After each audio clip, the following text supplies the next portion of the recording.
Right, cool. So Mick has just sent through a glossary of Italian fencing terms to the chat. So everyone, so that might be helpful in terms of understanding saying what's happening. Assuming I don't know if they're modern or not. I haven't had a chance to look through it. There's also a section explaining all of the terms used in the top half of the document linked. So if anyone has any questions about the terms, they can read through the first half of the document. All right, cool. Yeah, that's probably useful. All right, so Adam, do you think you can read through the next section for us? No problem. Okay, cool. Here we have 5. Looks pretty similar. Yep. Curtio responder and Pompeo actor. Pompeo and Curtio entered a closed field to settle a quarrel of honor with the sword alone. Pompeo stands in outside guard with his feet in step, and Curtio stands on inside guard in step. So in step is commenting on their feet position being apart. Pompeo, as the actor, using the false edge of his sword, beats twice on the sword of Curtio. One after the other, suddenly makes a big step, pulling a dritto tondo towards the head, which is a vertical cut. Sorry, a horizontal cut. Curtio, who has resisted Pompeo's by turning the true edge of his sword to meet them, sees the dritto tondo coming violently towards his head. For that reason, he adjusts himself with the sword and body against the dritto by carrying his left shoulder behind and comes to parry the attack of Pompeo, who then returns himself to his guard. Curtio also recovers to his initial guard. Pompeo feints, throwing a reverso at him. He beats him twice with the sword using the true edge, one after the other, then draws a reverso tondo to the head. Curtio, feeling himself being defeated on the false edge of his sword, suddenly turns the real edge, true edge, against the enemy's beat. He goes a half step with his left foot against the right hand of Pompeo, speedily carrying his right foot to the left. He turns the hand of the sword by adjusting this, easily able to counter the reverso. Pompeo, seeing that Curtio has valiantly parried his dritto and his reverso, changes his resolutions and draws a feint, close guard of the sword. Then all at once he changes the reverso to a dritto, believing that Curtio would turn his hand against him and let himself be carried out of time and remain uncovered on his right side. Curtio, not believing entirely in the feint of the enemy, with just measure, turns his hand, and seeing the change in the right hand, he turns the true edge to the inside and adjusts the sword. He parried that dritto easily. Pompeo feints to start again, but this time he draws a dritto to the sword hand of the adversary. Then he changes it to a reverso. It is easily parried by Curtio, who turns the hand of the sword.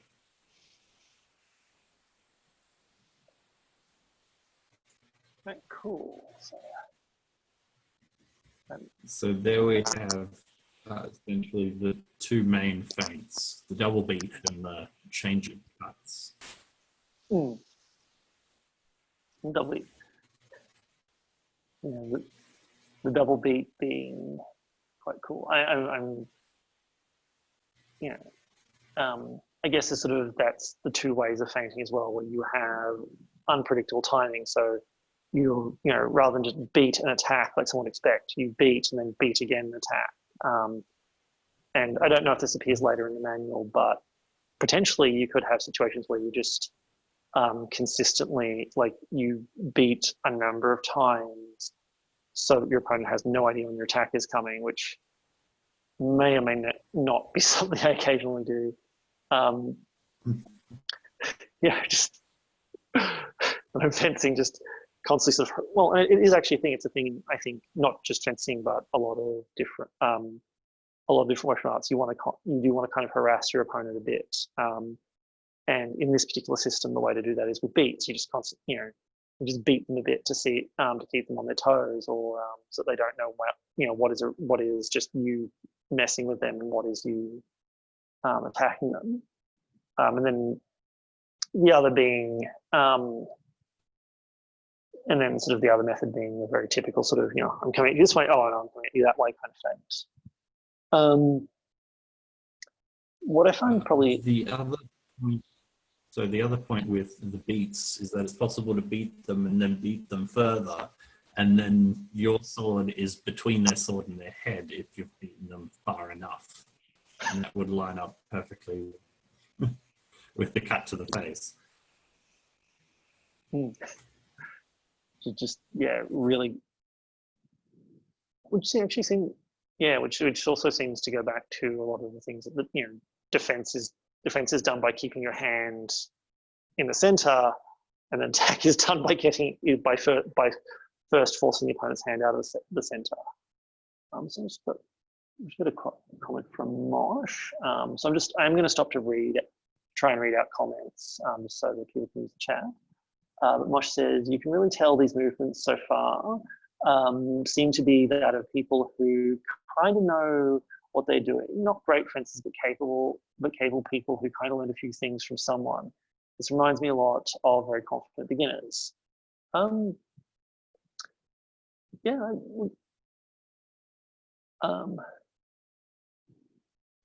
Sorry, my partner and my housemate are also watching TV. That's why I try and use the chat as much as I can.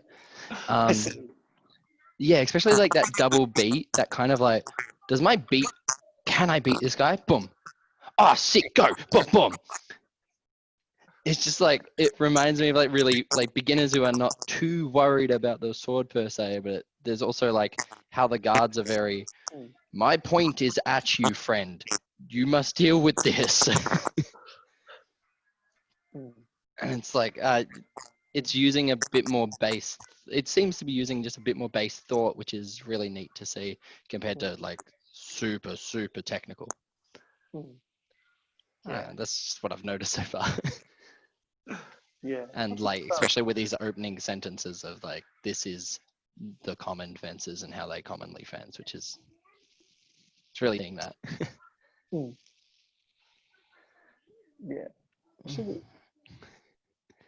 Sort of just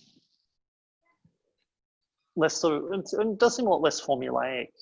As much as he is describing, these two-person plays or these events, like this person does this and this person does this.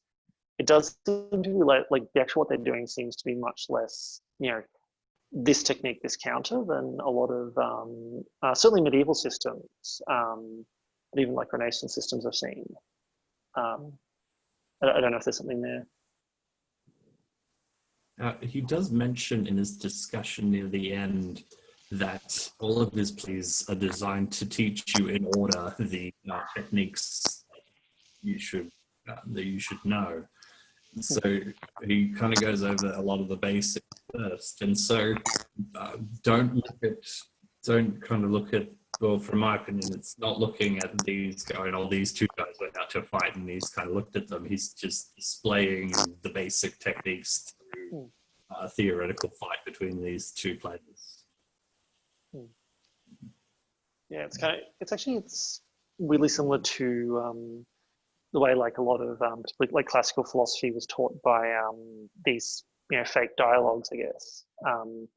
Like Socrates and Eulicocles. I've only ever read the word, so I don't know the pronunciation, but yeah, like there's like one person, Socrates says this, and then Eulicocles says this, and Socrates pons him by saying this, and yeah. One thing's actually with the double beat, just going back to that, and there's a video I did about a year ago now, talking about my experiences of doing fencing when anxiety gotten really, really bad, and then saying, well, maybe this is a way of actually understanding what people go through when they're really anxious because they're worried about dying in a duel. And I compare that to Jules Jacob, who's writing about dueling, like what actually happens in duels and how fencing practice should be adjusted accordingly. And he has double beats. I think he only has the one, because he only has about 8 or so lessons. But a lot of the purpose of it is you beat the other person just to see if they're going to lash out. Because when you're just chilled in the fencing room, it's very, very easy to respond calmly. When you're a bit anxious and you've got your body's mandated adrenaline, there's this instinct to attack. And that's something I found when my anxiety was really bad, was I would just attack constantly, even when it was not the sensible thing to do, because it was really, really twitchy.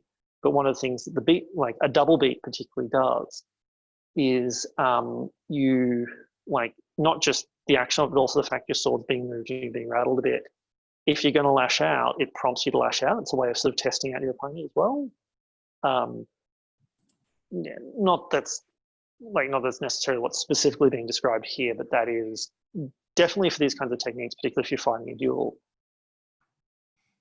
Doing something like a double beat is a really, really good way to test if your opponent is twitchy enough that they're going to just lash out at you, or if you're safe to start moving in to do closer techniques, which is Jules Jacob's idea. Is you double beat, and then if the opponent hasn't reacted, or just consistently comes back, just does what they're meant to and comes back online, that's when you actually come in with a bind and attack to the body. But otherwise, it is never safe to do. He basically says that it's very rare that it's safe to attack to the body. He says basically you should always attack to the sword arm. This is with épée, so it's a different dynamic than any other weapon really, like even compared to rapiers, my experience.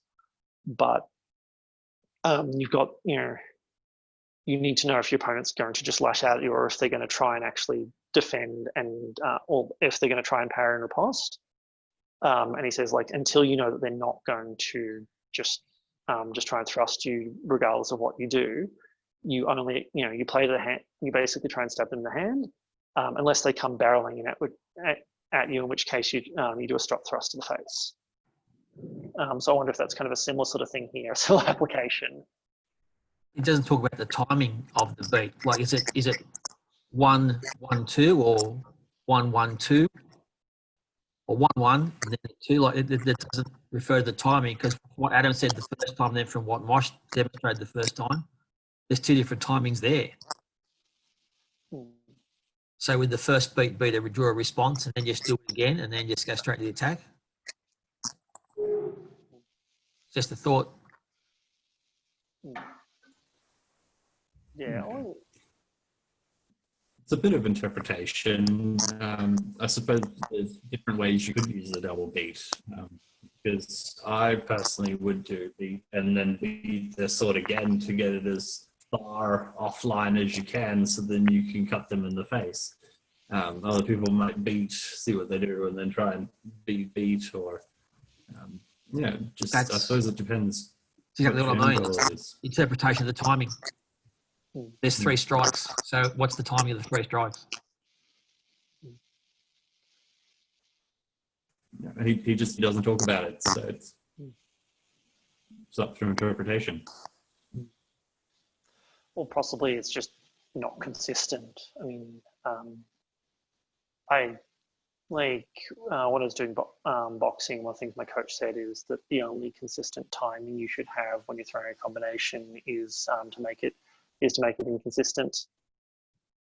I suspect both. So Mick suggested that we try both timing and sparring, which sounds fun. I'm going. Yeah. Although I suspect what will happen is both timings will work at different times. Anyone have any sort of further comments with that?